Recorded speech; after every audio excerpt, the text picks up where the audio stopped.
Okay, good morning, everyone, or good afternoon. So today I'm going to talk about one very interesting topic that many of you, if you are already in the professional career, might not be able to go back in time. I cannot go back for sure, but any of you who may have children or nieces, nephews, and what have you. So what to study after high school and why I'm talking about this? I think that might be a question because I think if I go back and look back, I feel like there are lots of ways I could have done things maybe little differently. But I think of different ways that people may choose their career path if they had more insight about what lies ahead. So I'm going to talk about three things.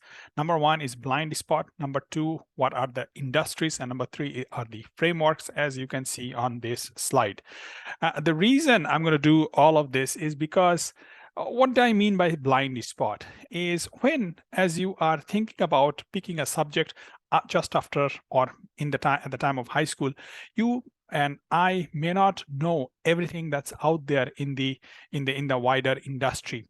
So I'm going to talk about the blind spots that I myself had, talk about some stories, and hopefully you will be able to relate to that story and think about from that angle. Second thing I'm going to talk about is the industry, and what do I mean by that? So these are the industries typically people think about joining after taking, let's say, go through a university education. And the third thing you may want to do is what I want to provide you is some framework, some thoughts, so that you can, some ground rule and some framework so that you can make your decision based on those framework. Because depending on your some of the obligations you may have in your life, or some of the challenges that you may find yourselves in, the decisions that one will make will be different from the other. There's nothing wrong with that. So that's why rather than trying to influence your decision, I'm going to give you framework so that you can make your decision based on of those frameworks. So let's get going with blind spot. So what do I mean by blind spot? So blind spot, if you can think about yourself that you are driving a vehicle and or maybe riding a bicycle, if you want to go right or left, as you can imagine, there is a section of the road that is not necessarily visible to you, not necessarily visible on your mirror, not necessarily visible side mirror, not necessarily visible through your windshield. So you need to slow down and look to your side, depending on which side you're going. I just showed one side, but you might be looking at the other side as well. In terms of selecting a education for after high school, what I mean by blind spot is that we only know what we know. In other words, we don't know what we don't know. We get influenced by some of the experience in our life. For example, if my father was a technical professional, so because of his engineering background, I was influenced that, hey, this might be a good thing to study, without thinking too much about it, right? And some of us may have uncle, aunts, or who have you, maybe a neighbor who might be an accountant, who might be a tax professional, who might be computer professional, who might be like IT professional, who might be other things, doctor or nurses or who have you. And we get influenced by those people and their how they have reached what we think from the outside as a successful career. Now, successful career, the another aspect is that successful career today may not be successful when you graduate or in 20 years. And what I mean by that, for example, one person, let's say myself, when I started studying in university almost 20 years ago, I thought about, as I mentioned, engineering career to be a great career. So I studied engineering, mechanical engineering very hard, did really well in my school as far as I'm concerned. But I never thought that, okay, what it means when you graduate and what it means now that, let's say I am 13 years post-graduation, after graduation, what it means today. Will I be making the same choices if I knew what I know today? Many people do not. Let's say a kid, maybe is grade 6, grade 7, grade 8, he or she might be thinking, I want to be a pilot because I feel like I can fly anywhere. Many children, many kids have that type of dream. On the other hand, that dream might not be okay for everyone. If you think about yourself that, okay, when you will be 50 years old, would you be interested leaving behind your family, your kids, missing out your maybe, I don't know, children's birthday, marriage anniversary, other important dates and life parts of your life, and flying people around from one place to another. Maybe it's good for someone, maybe it's not good for someone. So the point that I'm trying to make here, we do have lots of blind spot, and only basing the decision when we are 18, 19 years old, 17 years old, it's very difficult, it's not necessarily sound, and it's not necessarily based on any exact science. So whoever says whatever, including myself, take it with a grain of salt. And but I will also, as I mentioned, give you some framework down the road.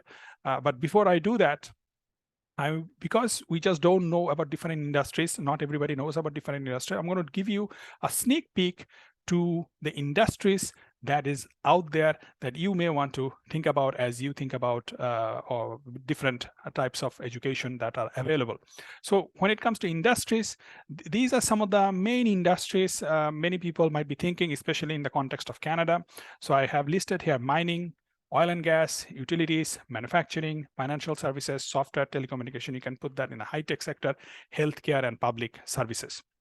I will not do a deep dive today on the industries. I will do a deep dive that's coming up next Sunday, or if not before.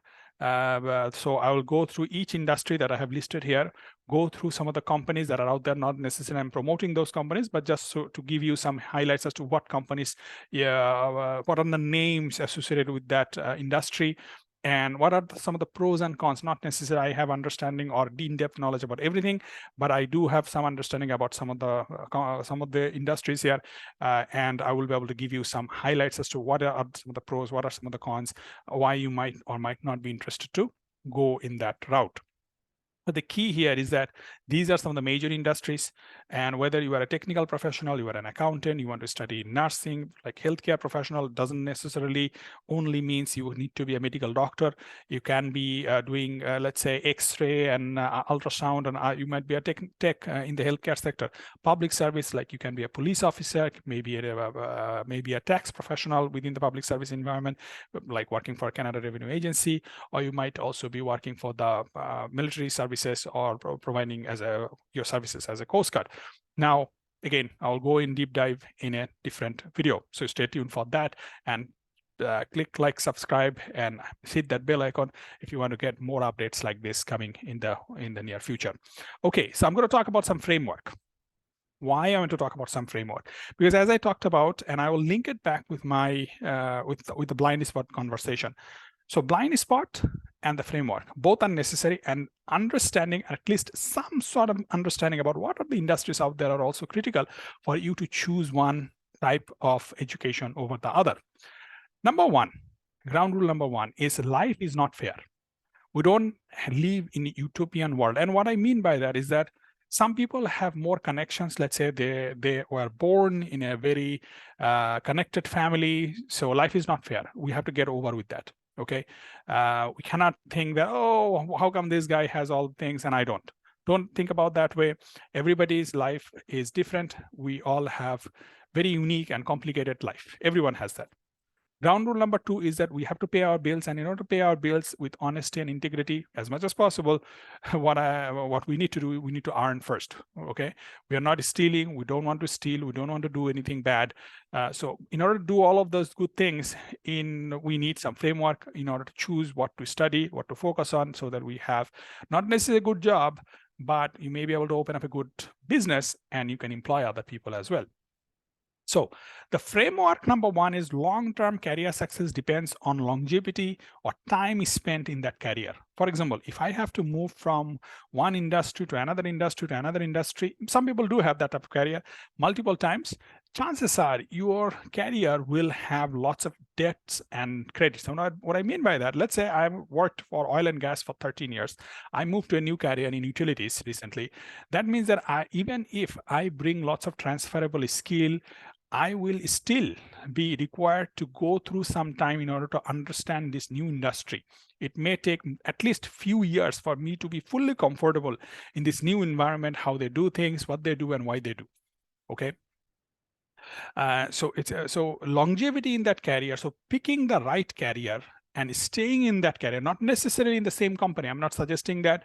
Different people have different opinion on that, but staying in the same career. If you are in mining, maybe you can go from one mining company to another mining company, but chances are most of the time you will end up with a mining company. So longevity in that career is critical for you to really shine in that career. Now, the second thing is that career success is somewhat related to how much money you make and your job title. Whether you are a VP, vice president, to EVP, senior VP, to CEO, I think all of that comes with the career success. Now, not many people will become a CEO. There's only one CEO. There's only one CEO for each company, right? So not everybody will become a CEO. I think where we need to focus on when we start our career, people blindly think that everybody can go up there. There are few people who will go up there. There's no doubt. You need to be ambitious, no doubt. You need to work hard, no doubt. But you also need to focus on your job in hand as opposed to trying to move up the ladder. And by the way, there are lots of talks, and I'm not going to go there, as to how to be successful, but in very raw term, success is somewhat related to dollars you make and the title you have. Now, success for you or me internally may be the work I do and the company that I'm associating with myself with. And the third thing might be, am I living a good life? And that's why I'm pointing out framework number 3. If at all possible, and anyone who is in a trades background or who is going through a trades school, I'm not suggesting you did anything wrong. What I'm trying to say here is that for those people who, and many people are undecided, like when you are in grade 10, grade 11, it is very natural at so early age.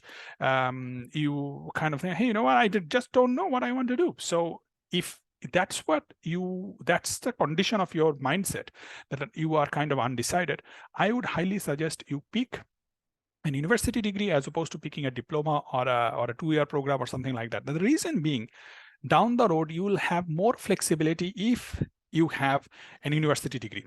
And the reason being is that you might be able to do MBA, you might be able to do some graduate study. So the doors are more open if you go through a 4-year university education, even if it means spending 4 years.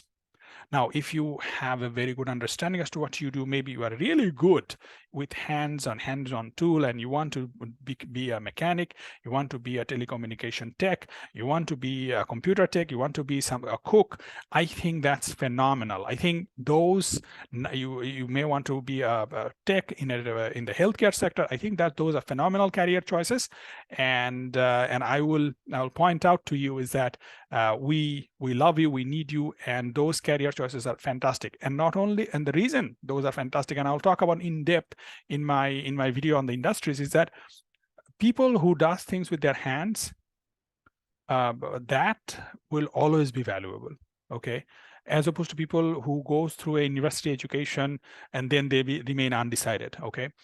Usually the people who does this with their hand will earn, in my humble opinion, way more money in the first 10-15 years of their career. Okay, so just to point out that, but if you are undecided, pick an university degree over 2-year diploma. Now, framework number 4, do you want to have a good night's sleep after work? And that's a very important framework. You need to ask yourself, for example, if you go through an education and then you work 12, 14, 15 hours a day, then you don't have a life. Do you really want that? Do you really want to become that CEO and you don't have a life? Not necessarily every CEO has no life, but to become that person, do you care? So it depends on your own life's expectation, obligations, what you have in your life. You need to think about that angle as well. Do you want to become a public service worker? I think you will have a great life and great balance, So I think through COVID, you may have heard in the industrial sector, like in the news media, that in the industry, many people have looked back and reflected on the fact that what is important to them. So if you want to have a good night's sleep, think about from that angle and pick a career choice that makes you have that sleep at night, good sleep at night. Many people are stressed out during their career, and they end up picking and moving on and choosing a different path. So think about that very hard. when you are young, and it's difficult to think about that in very hard. So what I would suggest, if you know someone, or if you know someone who is working in that industry, have a chat, maybe chat with 2-3 people. That nowadays is very easy. Almost everybody is on LinkedIn. Send out a message, ask for a coffee, virtual coffee, and have a virtual chat. You don't even need to go anywhere nowadays. That's so good. That's, I think, one of the positives that came out of COVID, if I may put it that way. So long story short, let's connect it back with our framework. The framework was, with our blind spot. Because we just don't know what we don't know, it is important to not only get influenced by our surroundings, immediate surroundings, it is important to ask around and talk about what is not necessarily best, but what is reasonable. Because no one actually knows what is actually best. It's a little bit of luck involved as well. Second, we need to be aware of the industries, and stay tuned. There is a big video coming up where I will talk about in different industries that I introduced you in this video, and we'll introduce you some names so that you can search online and get more names associated with them.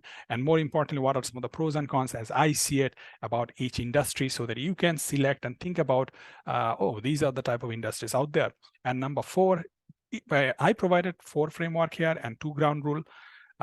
There might be other framework as well out there, but if you need flexibility, if you want good night's sleep, and some people may say, I don't need any of them. That's fine. Then choose your career. So I'm not saying that this is a good career choice as opposed to that. I'm saying these are some of the framework. Think about from that angle so that you can land on a decision that is informed and that works for you. Okay, with that, I will say good night. Have a great weekend, and hope to see you in my next video when we will talk about the industries in more in depth.